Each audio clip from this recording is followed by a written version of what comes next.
খবর 24 সাথে আপনাকে স্বাগত। নতুন নতুন খবর জানার জন্য আমাদের চ্যানেলে চোখ রাখুন। নমস্কার দর্শক বন্ধুরা, স্বাগত আমাদের এই চ্যানেলে। নবান্ন অভিযানের আগের দিন 4 ছাত্রকে গ্রেফতার করা হয় হাওড়া থেকে।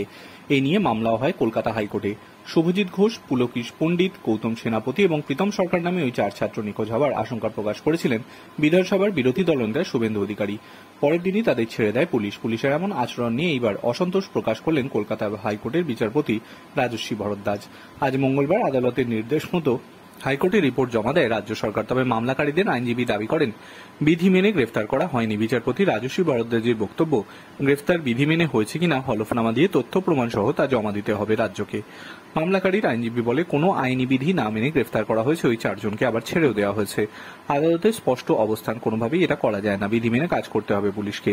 আগামী 7 দিনের মধ্যে সব পক্ষকে হলফনামা এবং তার পাল্টা বক্তব্য জানাতে হবে। আগামী 9 সেপ্টেম্বর মামলার পরবর্তী শুনানি। উল্লেখ্য, আরজি করের ঘটনার পর থেকে পুলিশের ভূমিকা নিয়ে প্রশ্ন উঠেছে সব মহলে। কলকাতা পুলিশের কমিশনার বিনীত গোয়েলের পদত্যাগ দাবি করে লালবাগের সামনে সোমবার রাত থেকে অবস্থানে বসেছেন জুনিয়র ডাক্তাররা। রাতভর চলেছে অবস্থান। Bureau report.